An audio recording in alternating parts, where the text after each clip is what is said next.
Guatemala, a land carved by volcanoes and crowned with clouds,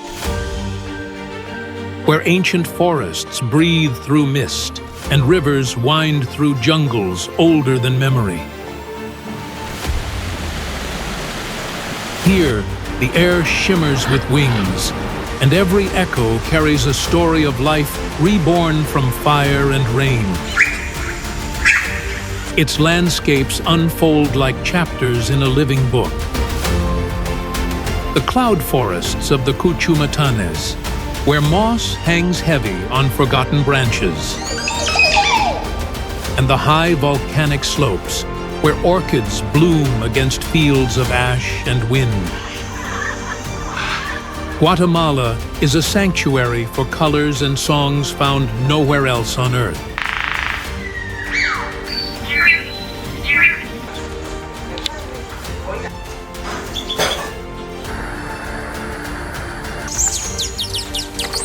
In this episode from BBTV Official, we travel through the heart of Guatemala, a land where cloud and jungle meet, where ancient cultures and wild wings share the same horizon.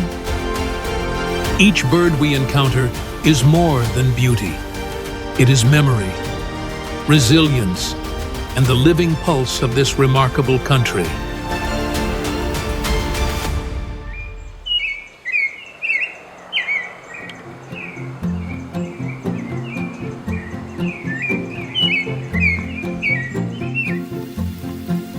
A crimson crest pierces the mountain mist as the Horned Guan steps onto a moss-covered branch, part relic, part monarch of Guatemala's volcanic highlands. Its scientific name, Oreophysis derbianus, joins the Greek oros for mountain and phasis for appearance, a tribute to a bird that seems born from stone and cloud alike.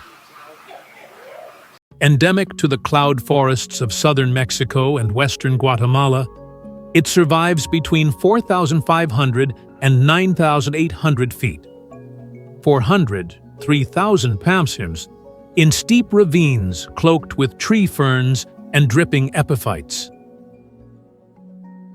Here the air stays damp and cool year-round, yet the forest thins each decade as slopes yield to farms and roads.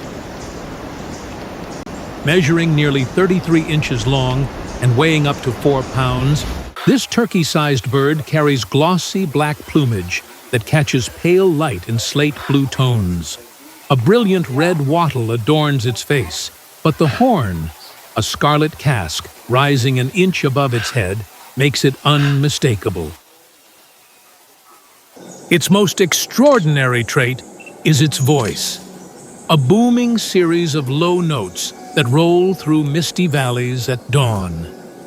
Males deliver this resonant call while displaying on horizontal limbs, their tails fanned and wings trembling, a courtship ritual unchanged since the Pleistocene, when these forests first formed. Feeding consists primarily of wild figs, fruits, and tender leaves. It climbs slowly through canopy layers, plucking berries and swallowing them whole, an essential seed disperser for cloud forest trees. Breeding occurs from March to June, when pairs build bulky stick nests 40 feet above ground on mossy limbs. Females lay 1 or 2 eggs and incubate for about 35 days, guarded by the vigilant male who feeds nearby. Then it launches from the limb, black wings beating hard through mist, back into the ravines where its ancestors boomed a million dawns before this one.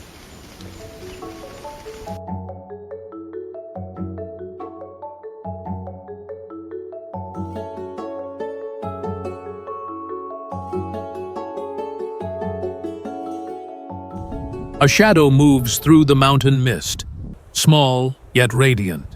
The pink-headed warbler Cardellina versicolor, its Latin name meaning varied colors, is one of Guatemala's most delicate treasures. A living ember glowing against the cool tones of the Highland dawn. Known locally as chipe rosado, it is found only here, in the heart of the Central American mountains. Endemic to the volcanic highlands of southern Guatemala and neighboring Chiapas, it inhabits pine oak forests and moss-laden cloud forests between 7,200 and 11,000 feet. These slopes, blanketed in fog and orchids, pulse with quiet life, where dew beads on bromeliads and the scent of resin mixes with cold, thin air. At just 4.5 inches long and weighing less than half an ounce, it's a small, round songbird with velvet pink plumage that fades to crimson on the chest. The head glows bubblegum pink, contrasting softly with its ash-gray wings and back. In the gloom of morning, it seems to emit its own light. Most remarkable is its gentle rhythm of motion. Unlike most warblers, it forages close to the ground, fluttering among fallen leaves and low ferns in search of hidden insects. Its tiny wings flicker rapidly, a heartbeat of movement in the forest's hush. Feeding consists mainly of caterpillars, beetles, and small spiders, which it gleans from pine needles and moss. In cooler months, it joins mixed flocks of other highland songbirds, helping stitch the forest together in motion and sound. Breeding occurs between April and June, when the mist grows heavy and insects abound. Females weave domed nests of moss and rootlets on the forest floor, carefully concealed beneath ferns. 2 eggs are incubated and fed by both parents until fledging. It perches on a pine branch, rose-pink head glowing against silver mist, a tiny constant in Guatemala's high-altitude mornings, barely noticed, yet irreplaceable.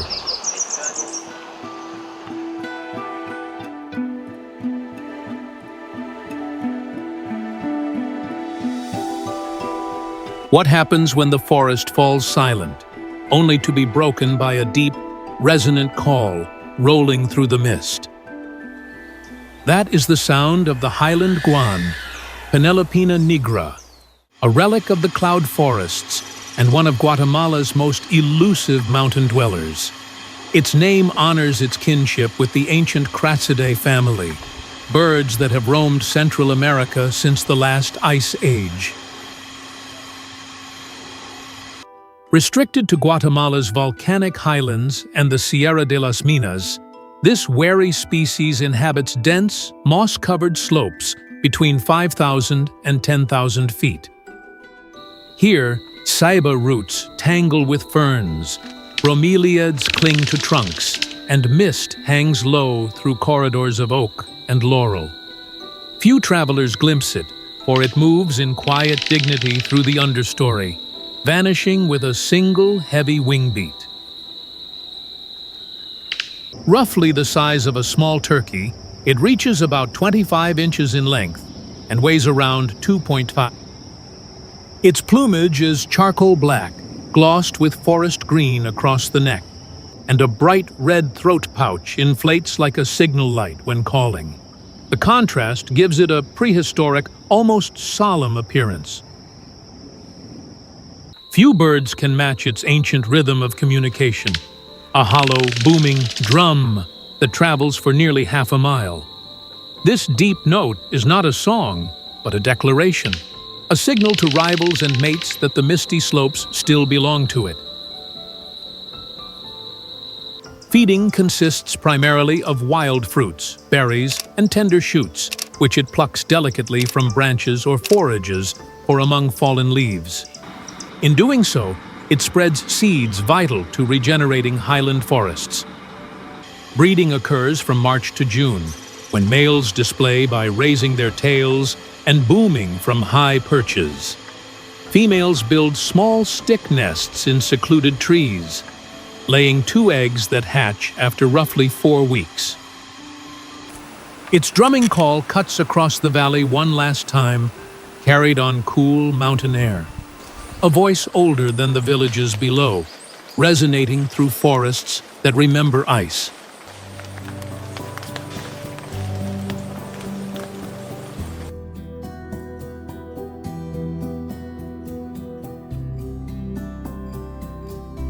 "30 feet above the forest floor, a flicker of blue betrays a presence that rarely shows itself. The blue-throated Motmot, Aspatha gularis, takes its name from the brilliant patch on its throat, a flash of color that lights the dim corridors of Guatemala's highland forests. Known locally as Pajaro Reloge, the clock bird, it is famed for the pendulum swing of its long, racket-tipped tail. Endemic to the volcanic highlands of Guatemala and small parts of Chiapas, this Motmot inhabits cloud forests between 4,500 and 8,000 feet.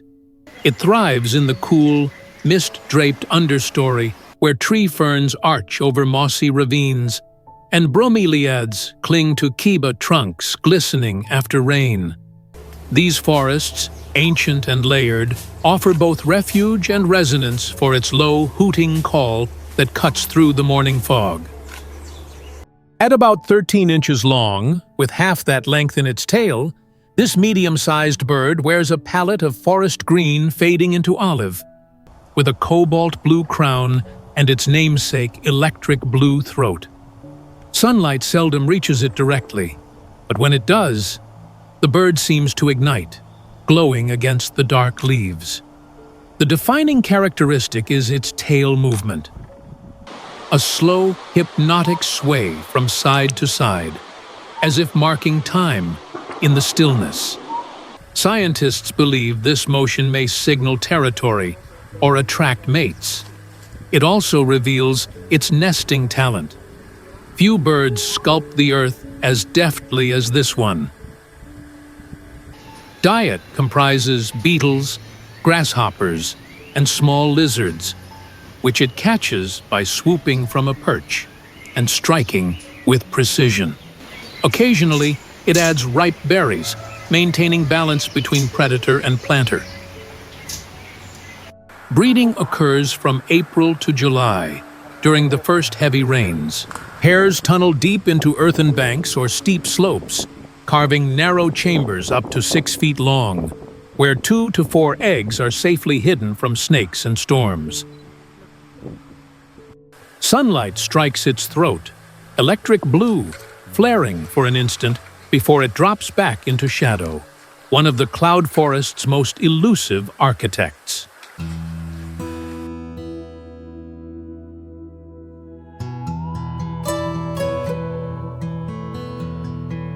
Rising from the slopes of dormant volcanoes, a sharp rattling call breaks the quiet, wood against wood, echoing through the thin mountain air. The Guatemalan Flicker, Colaptes mexicanoides, is a master craftsman of the highlands, its name rooted in Latin for chiseler, perfectly describing the way it hammers life into dead trees. Once thought to be a subspecies of the northern flicker, this bird now stands apart, adapted to the volcanic ridges of Guatemala.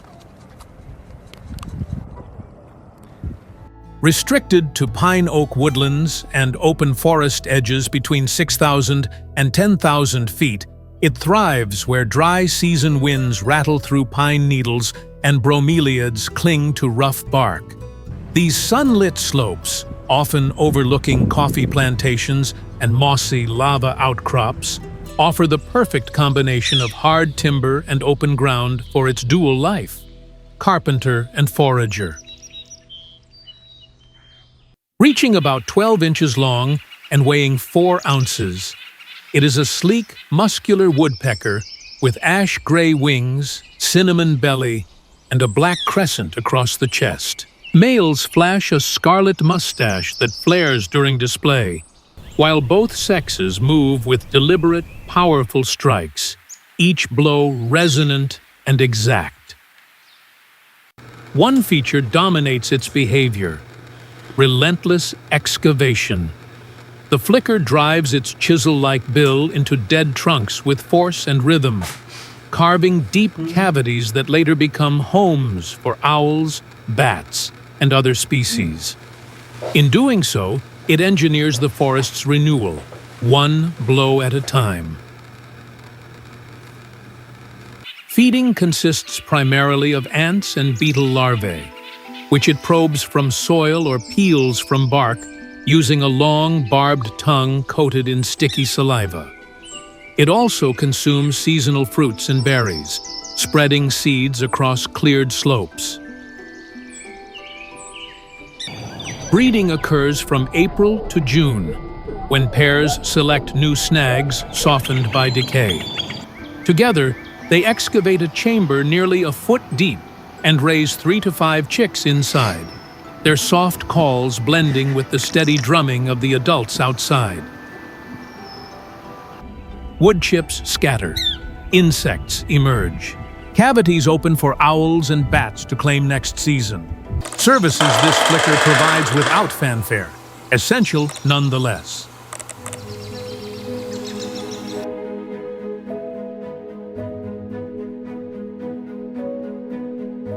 The air smells of wet earth. Sunlight burns through mist. Then, a sound like water poured through bamboo shatters the quiet. The Montezuma Oropendola, Sarcoleus Montezuma, Guatemala's most theatrical songster. Its name honors Emperor Montezuma, yet its stage lies not in palaces, but in the towering ceiba trees of the Petén rainforest, where sound and color rule the dawn.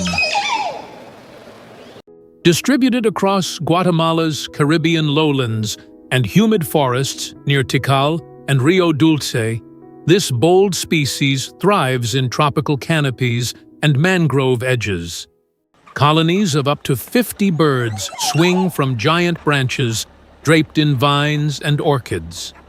Here, life is constant motion, calls overlapping with the rustle of wings, fruit falling into the mud below. At nearly 20 inches long and weighing around 1 pound, the Oropendola is unmistakable.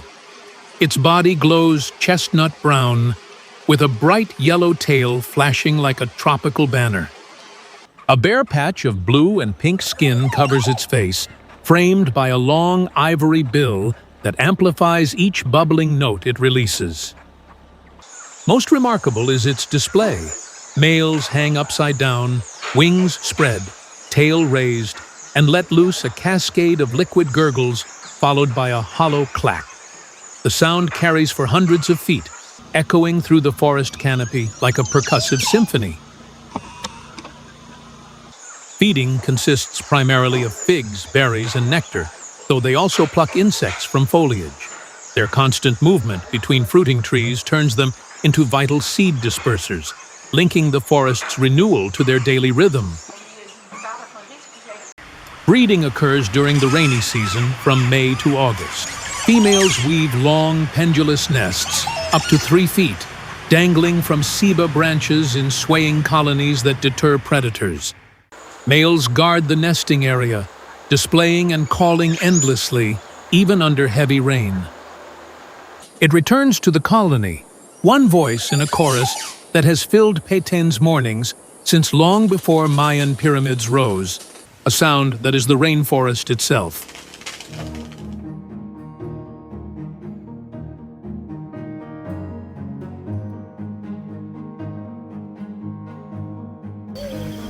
Explosion. That's what it feels like when color itself seems to detonate through the canopy. The Scarlet Macaw, Aracari, is a living flare of the rainforest, crimson, cobalt, and golden yellow, igniting the green silence of Guatemala's Petén lowlands. Its name comes from the vivid macaw, echoing ancient tongues that once described both parrot and fire. And distributed throughout the tropical lowlands near Tikal, Laguna del Tigre, and along the Rio Usumacinta, these macaws inhabit towering ceiba groves and vine-tangled forests. They prefer the highest perches, where sunlight filters through canopy leaves like molten glass, and where their calls cut through humidity and heat. At about 33 inches long and weighing close to 2 pounds, this species commands the air. Its plumage shifts from blood red on the head and chest to marigold yellow and cobalt blue across the wings and tail. In flight, each wing beat glitters with power and precision, an unmistakable flash across jungle sky. Few birds can match its bond. Pairs mate for life, calling to each other with raw, metallic screams that slice through the forest. These duets are not chaos. They are communication, a language older than the pyramids rising beneath them.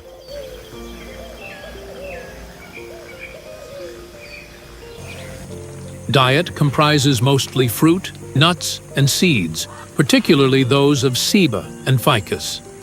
With their immense bills, macaws crush even the hardest shells, playing a vital role as seed dispersers, sculpting the next generation of forest giants. Breeding occurs between February and June during the dry season. Females nest high in hollow trunks, sometimes over 80 feet up, where 2 to 3 chicks hatch blind and featherless, guarded fiercely by both parents for nearly 3 months. Then the pair takes flight, wings spread wide, crimson blazing against green, soaring toward Tikal's canopy where their kind have nested for centuries uncounted.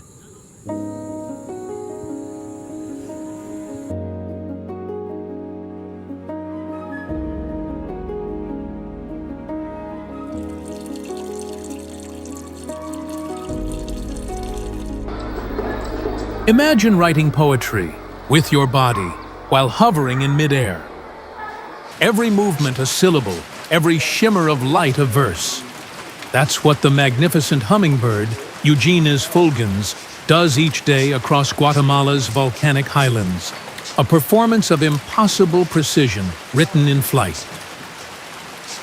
Its scientific name means noble and shining, a title it earns with every iridescent flash. Ranging from 6,000 to 10,000 feet, this species thrives in cloud forest canopies and pine oak woodlands around Lake Atitlan and the Sierra de las Minas. Here, mountain air cools with mist, bromeliads cling to mossy trunks, and orchids bloom where sunlight slips through drifting fog. Reaching about 5.5 inches in length, it is one of Central America's largest hummingbirds. Males shimmer with metallic green plumage and a glowing blue-violet crown that catches even the faintest light. Their tails are long and dark, their chests dusted with soft gray, an elegant contrast to the female's muted greens and browns. Unlike any other, its courtship display begins with a vertical climb, followed by a sudden dive that ends inches from the female, producing a sharp metallic ring as air rushes over its wings. The sound cuts cleanly through the mist, a signal of power and precision. Feeding consists primarily of nectar from heliconia, salvia, and mountain orchids, though it also hunts small insects for protein. By moving constantly between blooms, it pollinates countless flowers daily, ensuring forest regeneration high in the clouds. Breeding occurs between April and July, when females build tiny cup nests from spider silk and plant down. Suspended from mossy branches, these nests hold 2 pearl-sized eggs warmed by the mother's constant care. It zips upward into thin air, slipping among pine tops, gone in a heartbeat. Yet, these highlands depend on its tireless rounds through 1,000 blooms daily.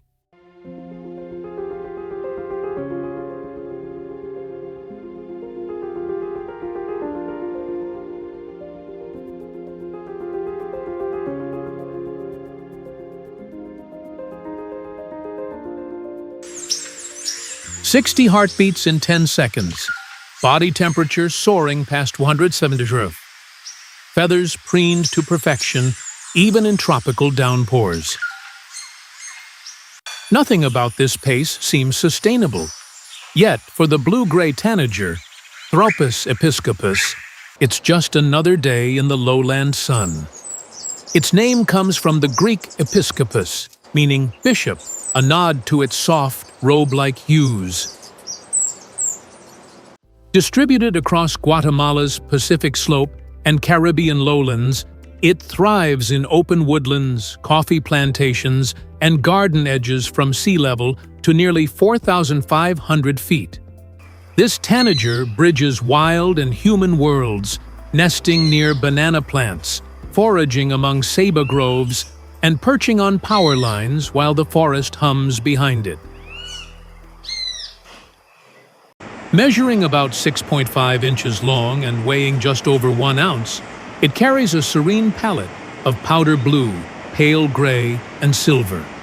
Sunlight glints across its plumage, shifting from sky blue wings to ash gray underparts, a calm, understated beauty amid Guatemala's riot of tropical color. Few birds can match its adaptability. Whether in urban parks or canopy clearings, it travels in loose pairs, flicking its tail and chattering softly as it moves between fruiting trees. Its mellow song drifts through the humid air, a gentle soundtrack to dawn in the tropics. Feeding consists primarily of papaya, berries, and nectar, though it supplements with insects during the breeding season.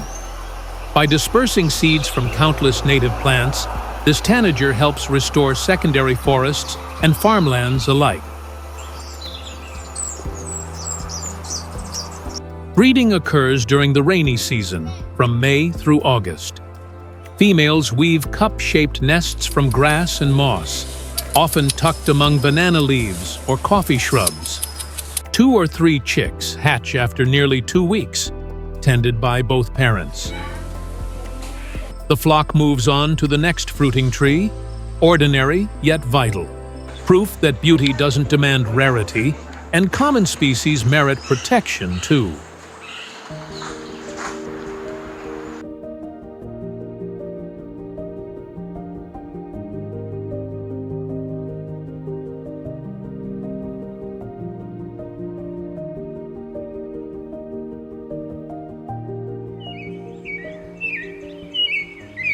(1847), the year this modest brown songbird was first described by English naturalist George Robert Gray. And long before nations or borders took their modern shape, its voice was already known across the valleys of Central America. The clay-colored thrush, Turdus grayi, has been singing through Guatemala's seasons ever since, its song as enduring as the soil itself. Distributed from the humid forests of Petén to pine oak ridges around Antigua, it thrives wherever trees meet open ground. Gardens, mango groves, and coffee plantations all host its mellow calls, especially when the first rains of May awaken insects and flowers alike. At about 9 inches long and weighing just 2.5 ounces, it is an unpretentious beauty. Soft clay brown above, pale buff below, with alert amber eyes that glint beneath morning light. Its plumage mirrors the Guatemalan earth, blending perfectly into hedges and soil after rainfall. Few birds carry such cultural weight. Its song, a flute-like melody of rising and falling notes, has become a soundtrack to daily life. Heard from rooftops, plazas, and schoolyards, it signals dawn, renewal, and the rhythm of ordinary joy. Feeding consists mostly of earthworms, insects, and fallen fruit. As it forages through leaf litter, it turns and aerates the soil, helping to sustain gardens and farmlands that depend on healthy ground. Breeding begins with the rains from May through July.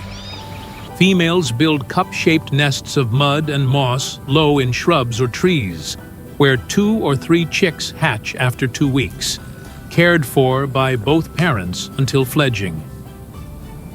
Children learn its song before they learn their letters, a national symbol so woven into daily life that Guatemalans hear home itself in every phrase.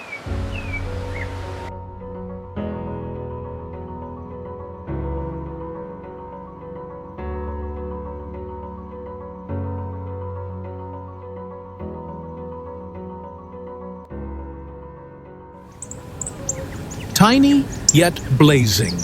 No larger than a sparrow, but bright enough to halt traffic. The Vermilion Flycatcher, Pyrocephalus obscurus, turns Guatemala's dry Pacific slopes into its personal theater of light. Its Greek name translates to fire-headed, and indeed, this bird wears flame as though it were born from it. Occupying open scrub, riverbanks, and thorn forests across the Pacific lowlands and valleys near Escuintla, it thrives where heat shimmers and acacia branches pierce the sky. During the dry season, when grass yellows and dust rises, its color becomes a defiant signal of life, persisting through drought and glare. At about 5.5 inches long and weighing half an ounce, the male blazes with vermilion red from crown to belly, offset by soot-black wings and mask. Females, softer in tone, display warm brown plumage with a wash of salmon pink across the underparts. Earth-meeting flame. Few birds display so dramatically. The male launches from a low perch, hovers midair, and snaps insects with audible precision before dropping back down, wings quivering. Between strikes, he flares his crest and sings, a thin, metallic peet-peet, a flash of sound matching his color's intensity. Diet comprises mainly flying insects, flies, beetles, and moths, caught on the wing in quick bursts of acrobatic pursuit. By keeping swarms in check, the flycatcher plays an unseen yet crucial role in balancing dryland ecosystems. Breeding begins with the first rains, from May through July. The female constructs a neat cup of grass and spider silk on exposed branches. 2 to 3 pale eggs rest inside, guarded fiercely from lizards and jays by both parents. Late sun catches the male's crimson breast as he perches, glowing like an ember, a spark of fire against dry season browns, briefly stopping passers-by mid-stride.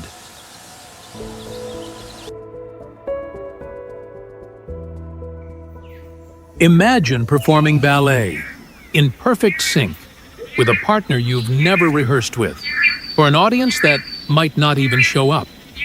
That's the daily ritual of the long-tailed Manakin, Hyroxifia linearis, a bird that turns the cloud forests of Guatemala into a stage for one of nature's strangest duets. Its name comes from Greek, cheer for hand, and Xiphia for small sword, a nod to its long, ribbon-like tail. Found throughout Guatemala's Pacific slope and foothill forests up to 6,000 feet, it prefers the shaded understory of deciduous and evergreen woodlands, especially near bamboo and vine tangles. During the rainy season, the air hums with insect calls and dripping leaves, the perfect ambiance for its secret performances. Reaching about 5 inches long and weighing barely half an ounce, this tiny acrobat hides a spectacle within its feathers. The male wears velvet black plumage, a bright red crown, and 2 trailing tail wires that sway like pendulums when he leaps. Females, in contrast, are olive green and ghost quiet, observing from dense cover. Few birds can match its choreography. 2 males, alpha and beta, leap side by side from branch to branch, wings snapping, tails swinging in mirrored arcs. Each jump punctuated by soft chee-poo whistles. Years of practice go into these flawless duets, yet only the alpha mates. The beta waits, patient, for his future turn. Feeding consists primarily of small fruits and berries from understory shrubs, which they pluck mid-air or while hovering briefly. Their movements scatter seeds through the dim forest floor, ensuring new growth beneath the canopy. Breeding peaks between April and June. Females alone build small cup nests from rootlets and moss, hidden in vines a few feet off the ground, where 2 eggs hatch after about 2 weeks. The male leaps again, partner following in perfect sync. A dance refined over thousands of generations, performed whether witnessed or not.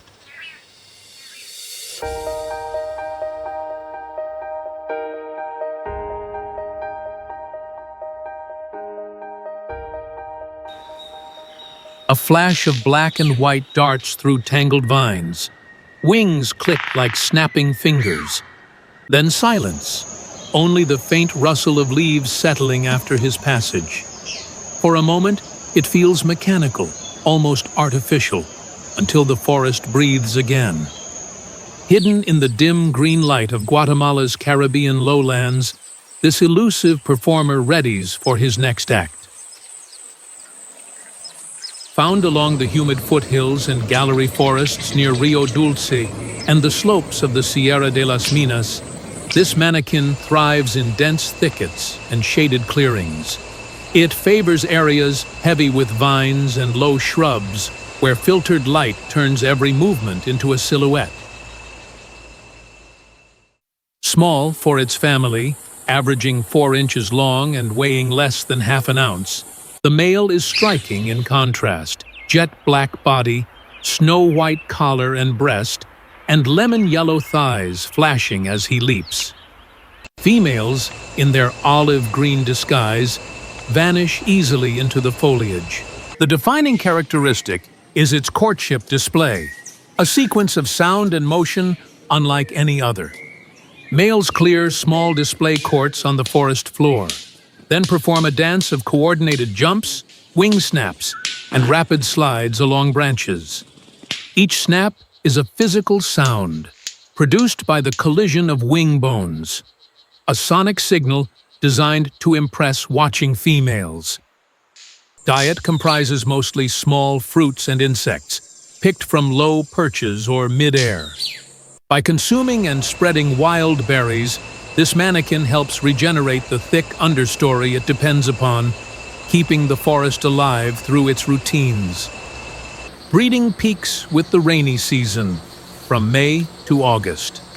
Females alone build small cup nests from plant fibers suspended low in shrubs, laying 2 eggs that hatch after about 2 weeks. His mechanical snap rings out once more before he falls quiet.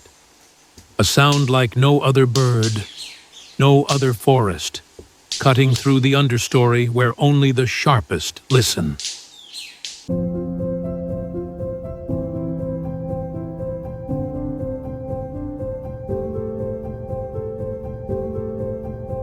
Unthinkable. A water bird that climbs trees, hides in roots, and tucks its chicks beneath its wings like treasures in a secret vault. The soongrebe, Heliornis fulica, is a survivor from another age, half swimmer, half shadow, gliding through Guatemala's flooded forests with prehistoric calm. Its name, from Greek for sunbird, feels ironic for one that thrives where light rarely reaches. Found throughout the wetlands and riverine labyrinths of northern Guatemala, especially along the Rio Usumacinta, Rio Dulce, and in Laguna del Tigre, it favors still tea-brown water shaded by ceiba and fig roots. Among arching vines and floating lilies, it moves unseen, the current its only companion. Measuring about 12 inches long and weighing just 4 ounces, It bears a delicate pattern of chestnut, white, and gray, with a black cap and long, lobed toes, perfect for paddling or grasping branches. When startled, it slips silently beneath the surface, surfacing again yards away, eyes gleaming like beads in the dusk. Unlike any other, it carries its chicks in skin folds under its wings, mobile shelters that drift together through backwaters. Scientists still puzzle over how this adaptation evolved, but for the sun grebe, it's simply survival refined. Diet consists mostly of aquatic insects, snails, and small fish. It forages stealthily among reeds, probing beneath floating leaves and striking with quick precision before vanishing back under cover. Breeding follows the rainy season, from May to August. Nests, floating platforms of wet vegetation, anchor among tangled roots, hidden from crocodiles and herons alike. 2 or 3 eggs hatch within days, the parents sharing guard duty over their mirrored world. It slips beneath overhanging roots, submerging until only eyes remain above water. Seldom seen, poorly studied, a riddle floating through Guatemala's hidden waterways.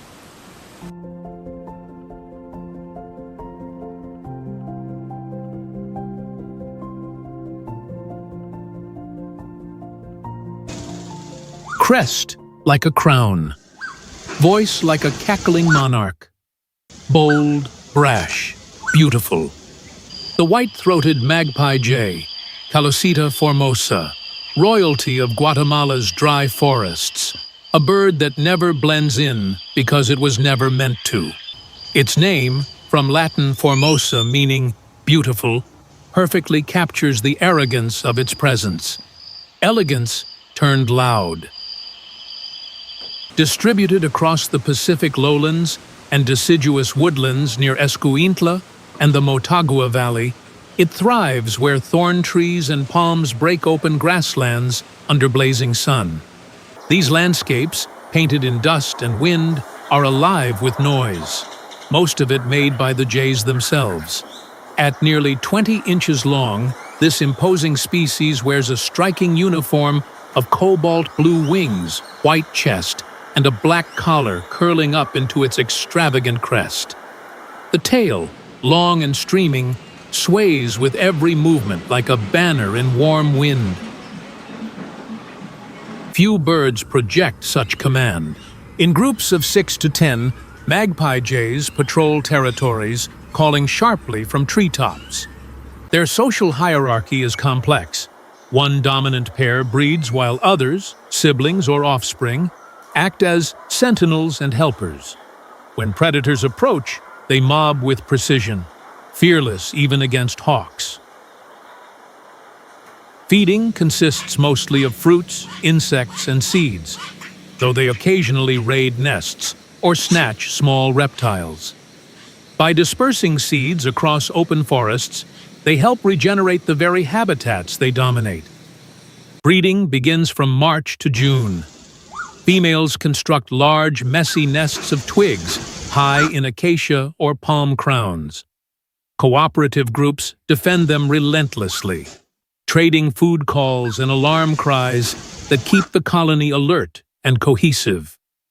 The sentinel settles atop a bare snag, crest raised and watching. A bird so bold it owns every branch it touches, demanding attention even in silence.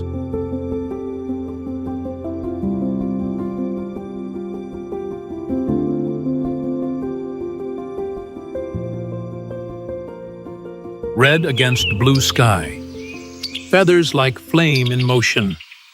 A single note rises, sharp, clean, full of sunlight. Then silence, broken only by the buzz of wings. The summer tanager, Piranga rubra, drifts between worlds, born in the oak groves of North America, reborn each winter in Guatemala's humid forests. Its name, from Latin rubra meaning red, fits the male's radiant hue. the only truly all-red songbird across its vast range. Distributed through Guatemala's lowland and mid-elevation forests, from Petén to the Pacific slope, it frequents fruiting trees and forest edges between 1,000 and 5,000 feet. During the dry season, when other migrants depart, its arrival paints the canopy in moving scarlet, a seasonal promise of return. Averaging 7 inches long and weighing 1 ounce, the male glows with fire engine red plumage from crown to tail. The female, by contrast, wears golden yellow tones that blend with new leaves and ripening fruit. Their contrast is striking. One flame, one sunbeam, completing the spectrum of tropical light. Few birds take on such perilous prey. The summer tanager specializes in wasps and bees, seizing them mid-air, slamming them against branches, and scraping out their stingers before swallowing. This remarkable diet earns it an ecological role as both hunter and protector, nature's precise pest control.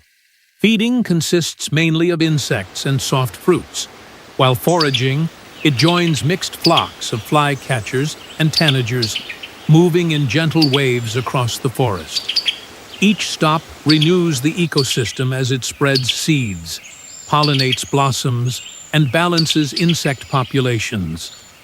Breeding takes place in North America between May and August, where females weave grass and bark strips into cup nests high in oak or pine branches.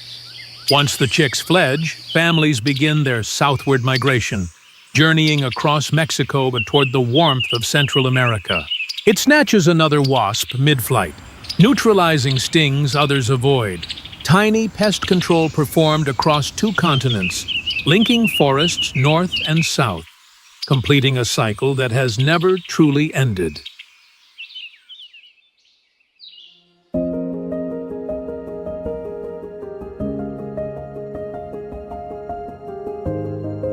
At first glance, the lagoon seems lifeless. Only glare, still water, and the distant call of gulls. Then movement. Ripples expanding outward, catching sunlight like quicksilver. Step closer, and the emptiness blushes pink. Wading through shallow tide pools stands the roseate spoonbill, Platalia ajaja, a creature as improbable as dawn itself. It inhabits Guatemala's Pacific mangrove estuaries and coastal lagoons near Laguna del Tigre and Rio Dulce, where salt and fresh water mingle. Here, reeds bow in humid wind, and mudflats shimmer under low sun. In these wetlands, the spoonbill moves with deliberate rhythm, each step stirring clouds of silt as it sweeps for life unseen. Reaching up to 30 inches tall and spanning 4 feet in flight, it's both elegant and strange. The bald, greenish head contrasts with bubblegum pink plumage, fading to deep rose along the wings. In flight, the flock becomes a moving brushstroke, painting color across Guatemala's gray horizon. Its flattened bill is more than decoration. It's a tool of precision. Swinging side to side, it senses the faintest vibration, snapping shut on shrimp or minnows the instant they twitch. Every motion filters the lagoon's murky water into sustenance and art.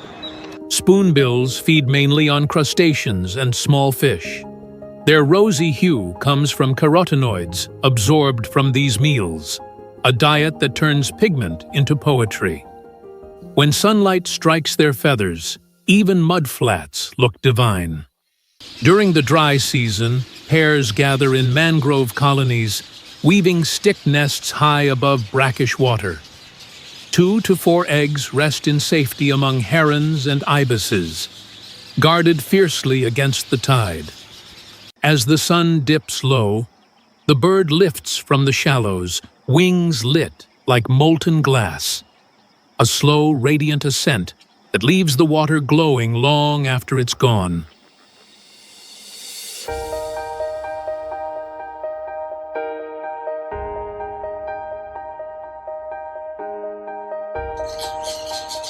Like a child's laugh in the jungle, say guides in Petén.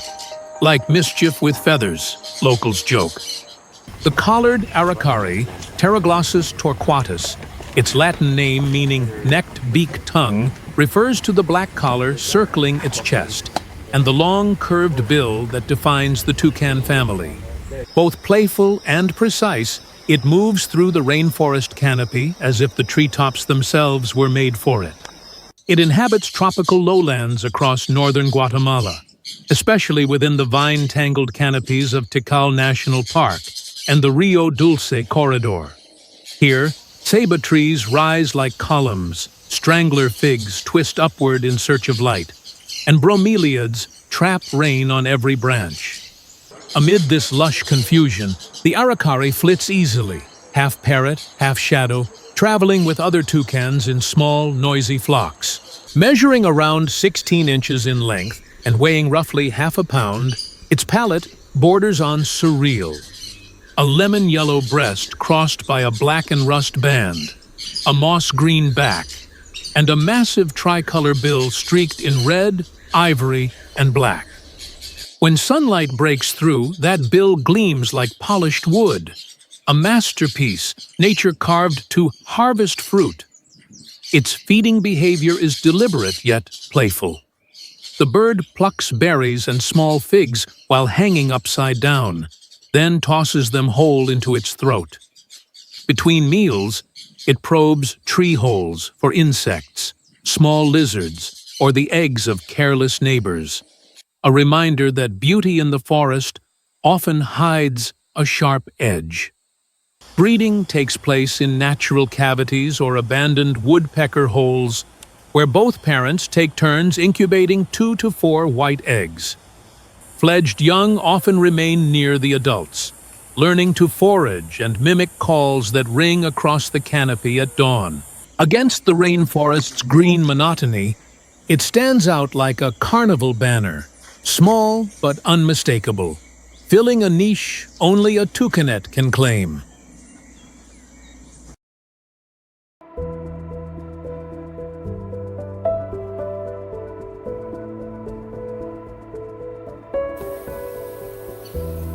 "30 feet above a coffee plantation, a glint of golden yellow flickers between banana leaves.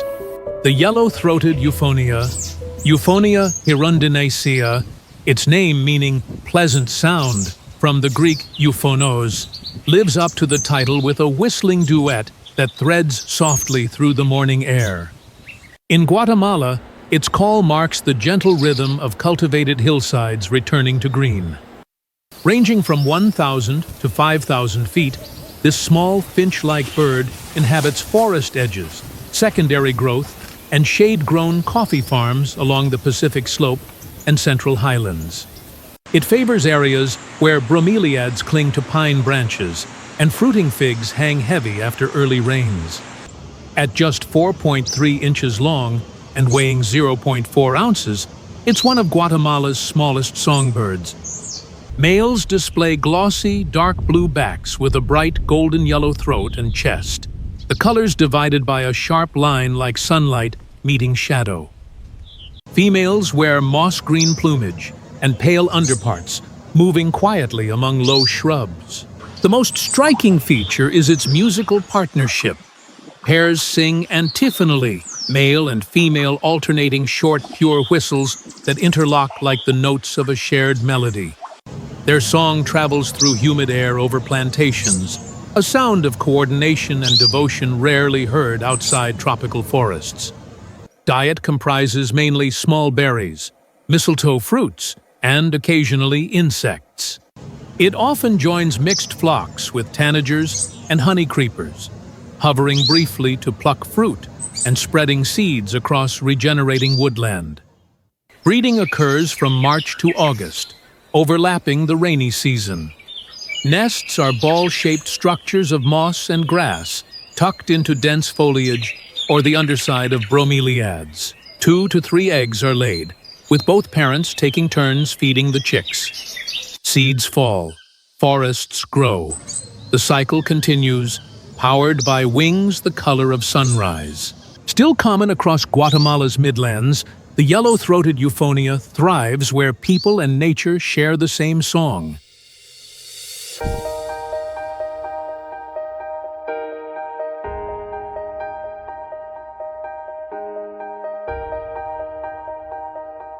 Atop windswept crests, a streak of green darts through drifting mist. The emerald Toucanet, Aulocorhynchus prasinus, its name drawn from Greek roots meaning green-nosed with a ringing call, is the jewel of Guatemala's cloud forests. Locals call it Tucancillo verde, the whisper of the canopy that never stays still for long. Found between 4,000 and 9,000 feet, it inhabits cloud forest canopy and pine oak woodlands from the Sierra de las Minas to the slopes above Lake Atitlan. These ridges shimmer with dew, bromeliads cling to branches, and moss drips steadily from the elfin trees after morning rain. Reaching about 13 inches in length and weighing nearly 6 ounces, it's small for a toucan, but every bit as vivid. Plumage glows moss green with cobalt blue highlights near the eyes and a bold chestnut band at the tail tip. The bill, dark above and ivory below, arches elegantly like a painter's brushstroke. What sets it apart is its social cunning. Traveling in pairs or family groups, emerald toucanets patrol fruiting trees, sharing food and warning calls that cut through misty ravines. They sometimes follow mixed flocks of tanagers and warblers, slipping silently among branches before bursting into soft croaks and whistles. Diet comprises mainly fruits, especially figs and berries, supplemented by insects, lizards, and eggs stolen from unattended nests. By scattering seeds across mountain slopes, it acts as a forest gardener, helping rebuild canopy gaps opened by wind or logging. Breeding occurs from March to July, coinciding with the rainy season. Nests are made in tree cavities, often those abandoned by woodpeckers. Females lay 3 to 4 eggs, and both parents feed the chicks, carrying fruit in their bills through veils of cloud. It continues its quiet watch among dripping leaves, a flicker of green in eternal mist. Still secure within Guatemala's highland forests, the emerald toucanet endures as a keeper of color and renewal in the mountains.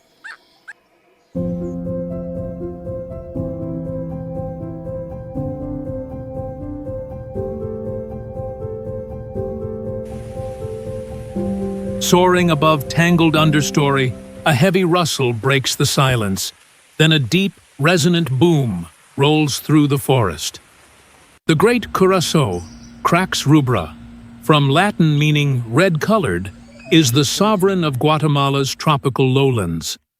Known locally as pavo de monte, this regal bird once roamed freely through jungles now fading beneath the axe. Ranging from sea level to about 3,300 feet, it inhabits the dense Petén rainforest and swampy margins of Laguna del Tigre. Towering ceiba trees, strangler figs, and vine-choked understory form its world, a green cathedral echoing with the calls of howler monkeys and parrots at dawn. Standing nearly 3 feet tall and weighing up to 9 pounds, the great curassow is among Central America's largest forest birds. Males wear glossy soot-black plumage, a curly crest, and a bright yellow knob on the bill. Females vary in chestnut, barred, or black morphs, each as striking as the next. Most remarkable is its vigilance and composure.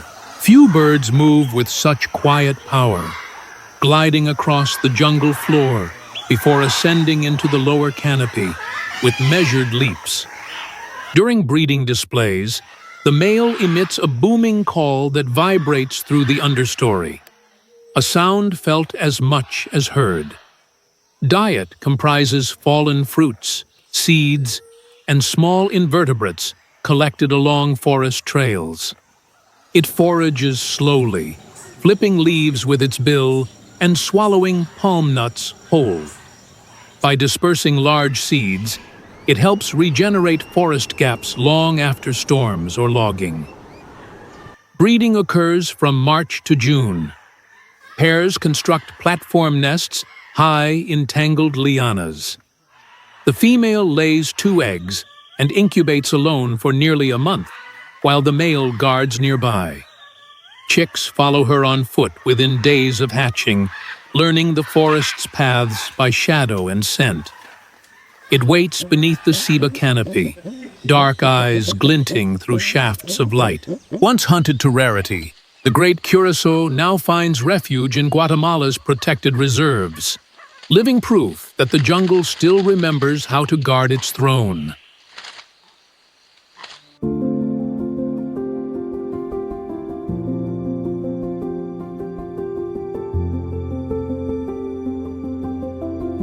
A shimmer of violet breaks the morning fog as a tiny bird hovers before a hanging orchid. The wine-throated hummingbird, Athis elioti, its name derived from the Greek for divine and honoring naturalist Daniel Giraud Elliott, glows like a drop of liquid color suspended in Guatemala's mountain mist. Locals call it Colibri garganta de vino, the spirit of the Highland dawn. Endemic to the volcanic highlands of southern Guatemala and nearby Honduras, it inhabits elfin forests and cloud-drenched ridges between 6,500 and 9,800 feet. These slopes, carpeted in moss and tree ferns, glisten after nightly rains. Bromeliads catch droplets of dew, while the air fills with the scent of pine and wild orchid. At barely 3 inches long and weighing less than 1 ounce, it's among the smallest birds in the region. Males shimmer with a metallic green body and a throat patch that flashes deep wine purple in angled light, bordered by white below. Females are bronze green above, pale beneath, their elegance quieter, but no less refined. Few birds display such fierce brilliance. Males defend their flower patches with sharp buzzing trills, darting between heliconia blossoms like sparks of energy. During territorial flights, they rise vertically before dropping in a rapid dive, their wing beats producing a high metallic ring that pierces the mist. Feeding consists mainly of nectar from tubular flowers such as salvias and orchids, supplemented by gnats and spiders caught midair. It hovers precisely, probing each corolla while hovering near moss-covered branches where insects stir after rain. Breeding occurs from February to May, just before the rains intensify. Females construct delicate nests of moss and lichen on exposed twigs or fern stems. 2 eggs are incubated for about 15 days before the chicks take their first trembling flight. It prepares for another dawn, wings thrumming softly against drifting cloud. Though tiny, the wine-throated hummingbird endures as a heartbeat of Guatemala's highlands, a pulse of color in the eternal gray.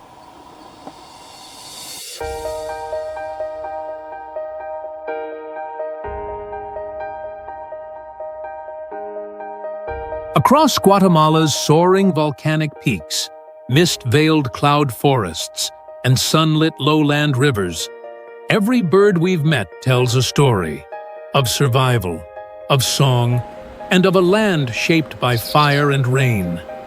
From the crimson flash of the Vermilion Flycatcher to the secret shimmer of the wine-throated hummingbird, from the mighty great curassow of the Petén jungles to the whispering emerald Toucanet of the highlands.